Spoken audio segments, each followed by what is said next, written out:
The 360 on Energy and Carbon podcast, hosted by 360 Energy. Bob Hawkesworth describes himself as a recovering politician. He served for 23 years as a member of Calgary City Council and for 2 terms as a member of the Alberta Legislature. Since leaving elected politics in 2010, he has worked on housing, climate, energy, and environment issues. As a consultant, Bob has helped companies and nonprofit groups with strategic planning, communications, and community engagement. He has worked in the Alberta Premier's office. Bob also finds time to volunteer on the boards for 2 charities and for Bow Valley College in Calgary.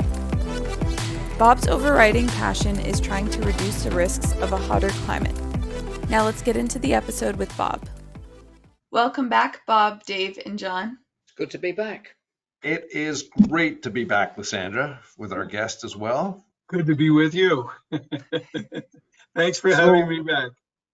So, Bob, the last session we did with you was fantastic, and we promised each other, John and I, that we wouldn't add more questions to. We're going to get as short as we can on this one. But this particular podcast, I think, will be very helpful to our listeners because we conveyed Bob has exceptional knowledge and experience in working with governments from provincial to municipal. And for all our listeners, he's in Alberta, which is it's an oil and gas area, big oil and gas area here in Canada. But he has been really successful over his career in doing things that actually cities and other parts of the world would be amazed at. And so I'm so glad Bob's here because there's a topic that we want to address. They've deemed as a climate emergency in Calgary. I think Bob alluded to that. And he's done some work in this area, not only to confirm what they're doing, but actually sort of hold them accountable to actually take that on. So Bob, hopefully I didn't blow the lead here on this one, but can you describe the situation that you are involved in with the city of Calgary? Please elaborate and modify what I've said if you could. Well, it's lovely. Thanks for having me back, David and John. And I used to be a city councillor here in Calgary for many years. Well, 23 in total from beginning to end. My tenure ended in 2010. So believe me, I always have had a soft spot in my heart for our city government and for the people and colleagues I work with. Our current council was elected, much to our surprise and delight, my surprise and delight. The first action they took when they met for the very first time was to declare a climate emergency, which to me, I took heart from. So there is something to be said for making these declarations. And then about 6 months later, there was a renewed climate strategy coming to City Hall for approval. Oh, okay. So this council that declared a climate emergency is now kind of looking at the strategy that they will be using to bring this into focus and into action. So we showed up in June, and for some reason, mysterious to me, they canceled the meeting or postponed the meeting because 2 members of council couldn't be there. And I'm thinking, what? It's almost unanimous declaration of a climate emergency. Why are they kind of struggling for votes to pass this climate strategy? Well, the next month in July, the strategy was approved, 9 votes in favor, 6 against. So this is kind of typical. I think if you think about it, at a certain level, you can get agreement and consensus. You bring that down another level, this is what it might mean. People start getting off that ship.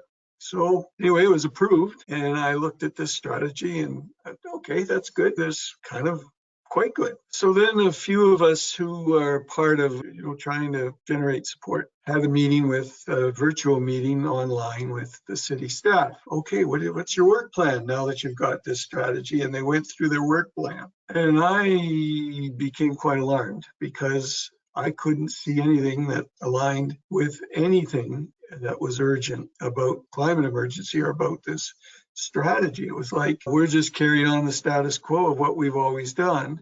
And when I listened to my colleagues, the climate activists, they were still talking about the same issues, same language as they've been talking about for the last 5 years. I thought, wouldn't it be smart to go into the climate strategy and see how the climate strategy might have given us some new approaches and new ways of thinking about this old problem of sprawl, I'll name it. Could we rethink our approach on sprawl using this climate strategy? Well, no, I don't know, not really, I guess. So I'm looking at the two groups who would be most responsible for implementing this strategy, and it wasn't resonating with any of them. So I was decided if somebody's got to do it, and guess who that somebody is. So this is my, when you're a champion, I guess you don't put the responsibility on other people's shoulders. So I decided, I think there's something here. So I did a deep dive. So let me just tell you a little bit about this target that was chosen. There are two targets in the Calgary climate strategy. The longer term target is Canada's target, net zero carbon emissions by 2050. Okay, that's good. 2030, for some reason, this an interim target was 60% reduction in emissions by 2030 from what they were in 2005. Okay, well, what were they in 2005? Target in the strategy, but you can't find the 2005 level in the strategy. It's a target, but the baseline isn't there. How could you approve a strategy with a baseline here and not have this foundational data? So that set me off on a journey. There's some significant gaps here. No wonder no one's taking this seriously. Anyway, so I spent a couple of months of my spare time getting ready for a 4-year budget review in November of this past year. How do we communicate the importance of this strategy and its measures? So what became obvious to me, Canada has never met any of its emission targets from the time it signed the Kyoto Accord. I'm not sure there's a country anywhere in the world that has. Because this is such hard work, and whatever the structures are in place that prevent action, it keeps getting pushed down the road. And so when I looked at what kinds of emission drops we have to make in Calgary by 2030 in 7 years, it was eye-popping. It's 1.3 million tons of carbon emissions each and every year for 7 years. They literally have to drop off a cliff in order for us to meet this 1.5 degree international target of average temperature rises. I know I'm throwing so many numbers out. Your listeners are going to be very, very confused, and I apologize. That's part of our problem here, in the sense that these are all scientific-based targets. It's a problem of physics. Climate is a problem of physics. The amount of carbon dioxide in the air and how we have to reduce the parts per million of carbon in our atmosphere in order to make the climate safe. Because of all that carbon in the atmosphere that traps heat from being emitted into space, it acts like a greenhouse, and average temperatures across the globe are going up. And so the science is saying to us, keep it below a 2-degree average temperature rise across the climate, across the world. Think about it, and people say, well, 2 degrees Celsius, heavens, won't be so cold in the wintertime, and another 2 degrees Celsius in the summer, that's no big deal. But if you think of the system that we live in, the Earth system, as an ecosystem, a body, if in own temperature in our own bodies is around 35, 36 degrees Celsius, if we have a temperature in our bodies go up by 2 degrees Celsius, that's a fever. and it's a serious problem. And if your temperature stays at 2 degrees Celsius, as a body, this is not good. It's an emergency. Okay. So this is why we have these international targets. We think, oh, 2 degrees Celsius, that's the fever. And so for us in Calgary to do our part, Calgary's no different than Windsor, Toronto, Hamilton, Vancouver, London, Southampton, any city, every jurisdiction in the world has to do what Calgary is setting out to do. In the next 7 years, in our case, we have to reduce carbon emissions by a ton per person. So there's 1.3 million people in Calgary, and we have to drop 1.3 million tons of CO2 emissions in order to do our part as global citizens to keep the world's fever from rising above 2 degrees Celsius. So that was the first revelation. How do you help me reduce my carbon emissions and my partners and my families and my neighborhoods emissions 1 ton per person per year? And if another 100,000 people move into Calgary over the next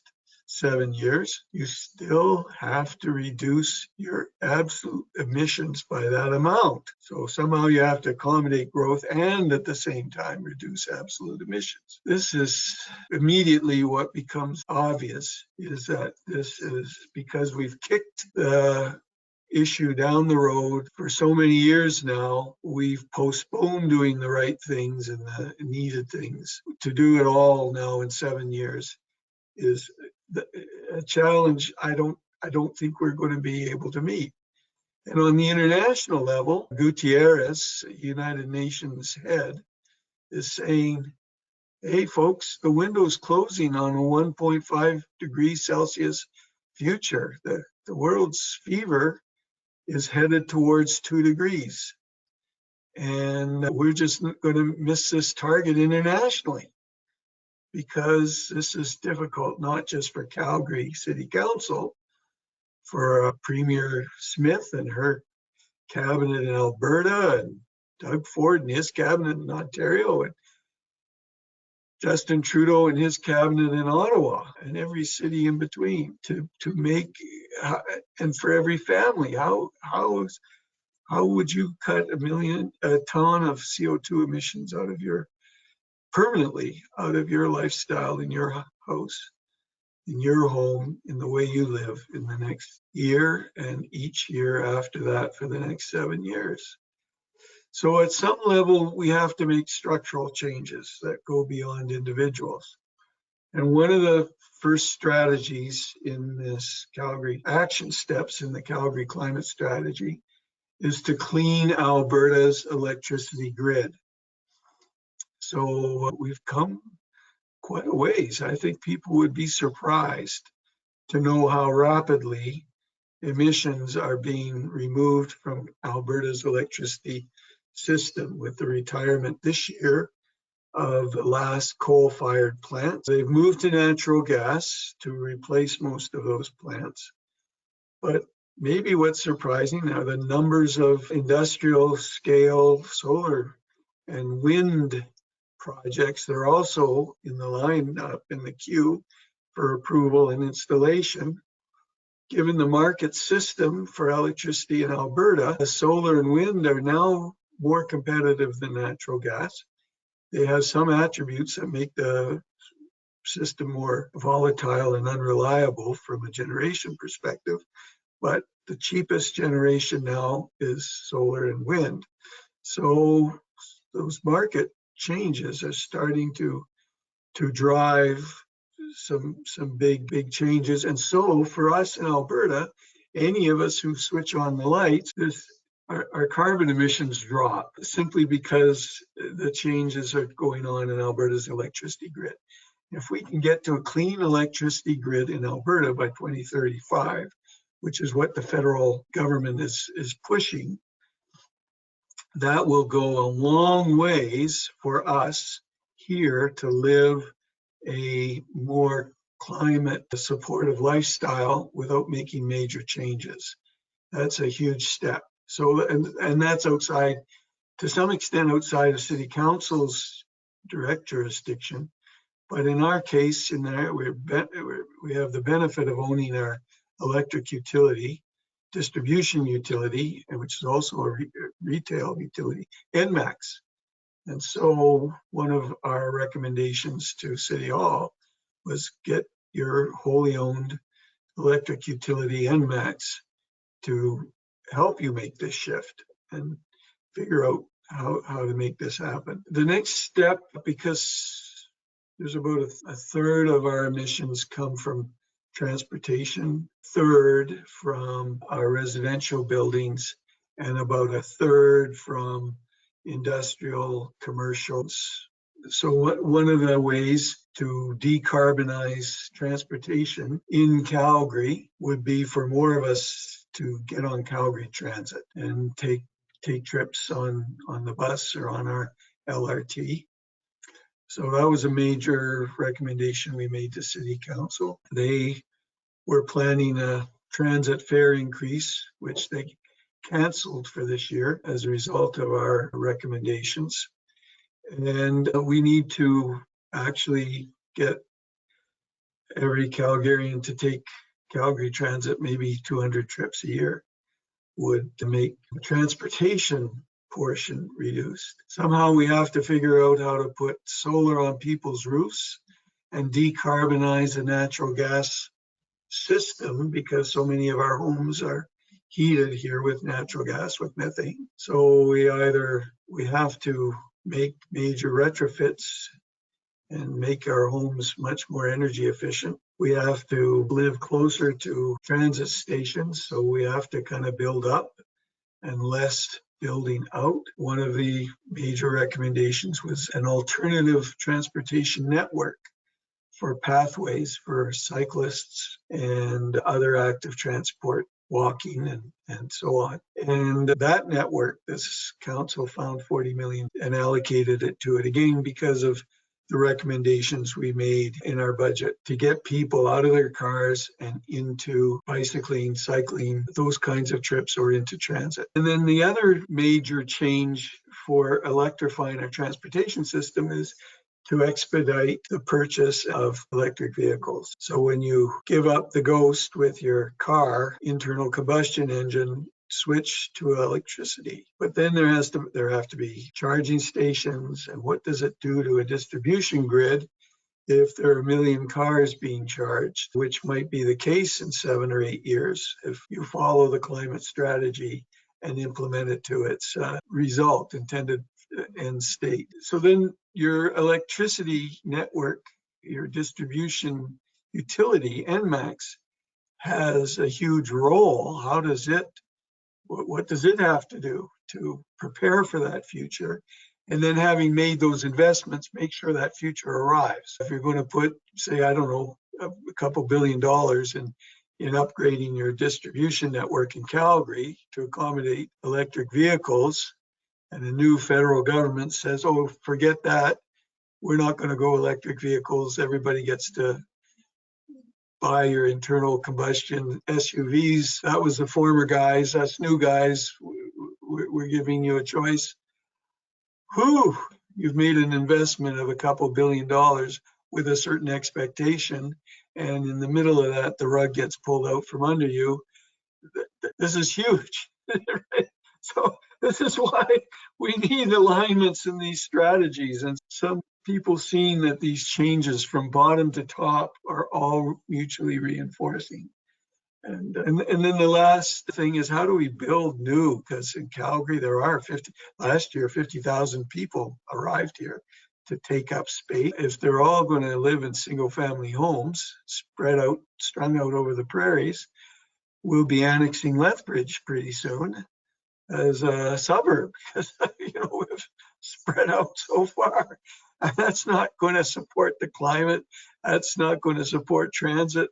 That's going to just keep pumping out emissions. So how do we build new neighborhoods that when you move in, you actually can live as a net zero carbon lifestyle?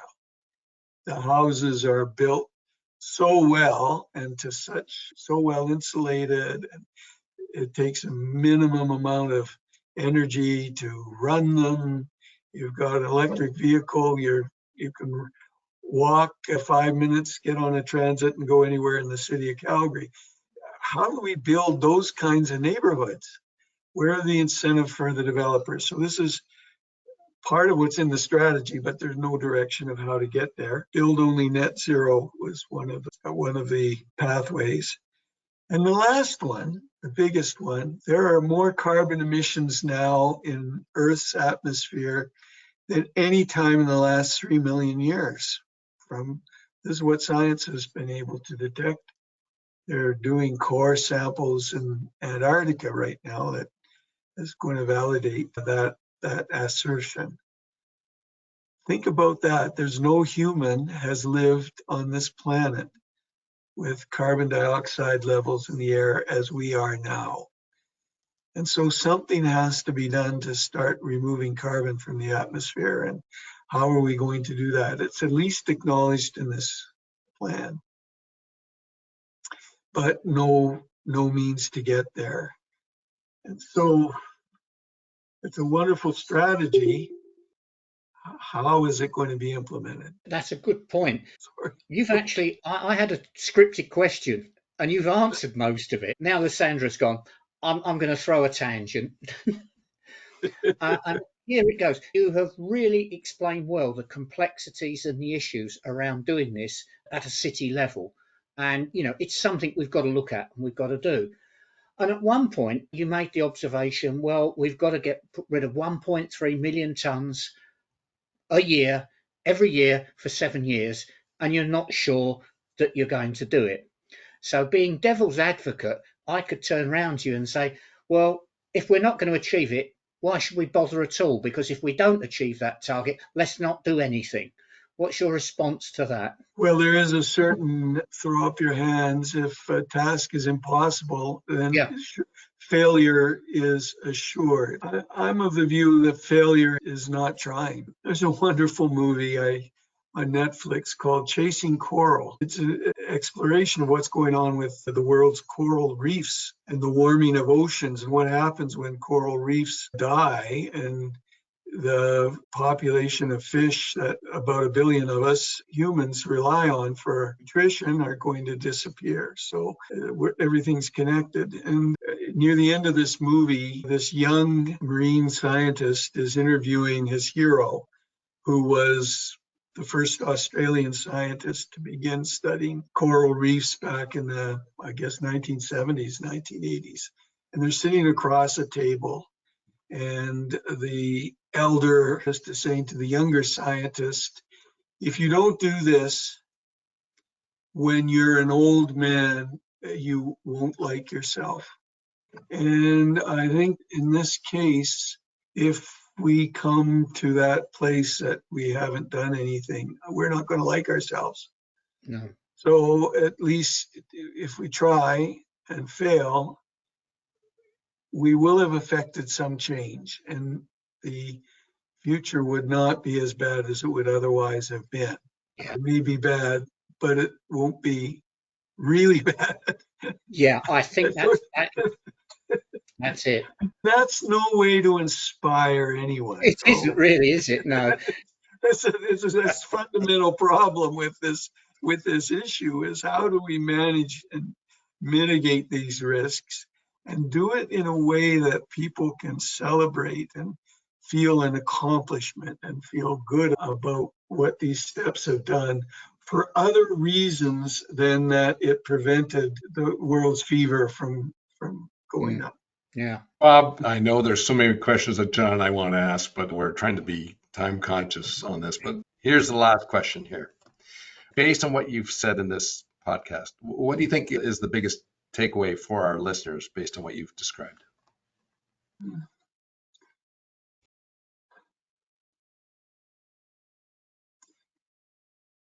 The hardest thing you can probably do is give yourself a carbon budget. Understand how you're using energy, track it, keep track of it, and understand how the choices you make every day over the course of a year can make a big impact and change. But None of us, that is a hard thing to do, but I think we all have to have some idea of what our carbon and energy budget is. It's interesting, Bob, because that's actually it's a budgeting business procedure thought process that you're absolutely right that can and should be done. I agree. John, how about yourself based on what you heard with Bob? Again, I'm going to go slightly off here. And, we're talking about this really massive problem that the world has got. But the problem with it is it's a good few years away. And I was catching up online with the Guardian newspaper this morning, and it had an article in it about the earthquake in Turkey. And we've got to the stage now where the numbers are massive. We've got past that. We're now looking for blame and everything else. Yeah. And it's quite interesting that what's happening there is it's turned out that an awful lot of buildings in Turkey were not built to the right building codes. And in fact, there were amnesties from the government that you paid that gave you approval. And so they ended up with substandard buildings that are not, and that explains some of the pictures you see where there's a whole row of collapsed buildings, one standing up and some others collapsed. And it would seem to be to that. So where am I going with this? We get the immediate problem today and we go, why didn't we do something about that? Why didn't the Turkish government build better buildings? And I think the danger you're talking about, our older selves looking back on this, there will be people saying, why didn't we build better buildings? Why didn't we build better systems when the disaster does happen if we don't do something? So that's a bit of a long takeaway, but there you go. Wow. Powerful, John. Profound. Thank you. That's a really significant connection. Yeah, it's scary, isn't it? I've watched. I was on vacation. I watched the figures. I was watching BBC World Service, catching up on it each evening, and just seeing the figures go up and up and up. And you think, wow, this is a disaster. And then I've seen pictures where they've transposed the earthquake area onto the UK, and you suddenly go, oh, that is big. And you do the same thing. Drop the map onto Toronto or Calgary. Look at the size of the problem. When it hits us, we all appreciate the problem and then go, why didn't we do something about it? Now, we can't stop earthquakes, but we can at least build in resilience. We can build in infrastructure that can deal with them afterwards. Perhaps we've got to look at climate change is some kind of earthquake as well. You've talked of fever. Perhaps it's on par with an earthquake. Nature is going to do something to us if we don't take care of it. I'll have a different take. I think what Bob described is governments, let's stay with governments, will have this requirement or this ask that they want to do, but there isn't the wherewithal, the champion, the people actually following up, ensuring that actually they're doing it and understanding if they're doing it or not doing it. It's not built into our system. So some people hear that it's okay, we're going to do it, and then they never look at it again. They never follow up to make sure they're doing. They never verify if it's actually making a difference. And Bob, the work that you did is making a difference for the city of Calgary based on what you described. And so, you got to be congratulated. There's not many people like you as yet. I'm hoping the story and hearing listeners hear what you've done inspires them that they can make a difference just like you. And I want to thank you for the time that we spent on this podcast, but the other podcast too, because I think you have a wealth of knowledge and experience. You've actually you personally have proven that you can make a difference. And so if Bob Hawkesworth, who's a really good person, I encourage our group to Google Bob, because you'll find out what his accomplishments are. But if Bob Hawkesworth can do it in Alberta, by the way, in Alberta, imagine what other people can do in other jurisdictions. So we need more Bob Hawkesworths. So thank you, Bob, for your time and appreciate that. It's Those been are very generous and kind comments. Thank you. Now, I've enjoyed this podcast. It's been good. All right, Thank you so both. John, we're on for next week. Bob, thank you again, Oh, and okay. we're off till next week. Thank you, everyone. Thank you. Thank you. everyone. Thank you. Take care. Bye for now. Bye for now. Bye. That's all for today's episode of the 360 on Energy and Carbon podcast. Thanks for listening. Make sure to check us out on our website at 360energy.net and follow us on LinkedIn at 360energy Inc. Tune in to our podcast on Apple Music, Spotify, Anchor, or other listening platforms by searching the 360 on Energy and Carbon. You can watch the video recording and subscribe on YouTube at 360 Energy Inc. Email us your feedback at podcast@360energy.net or comment on our LinkedIn post. See you next week.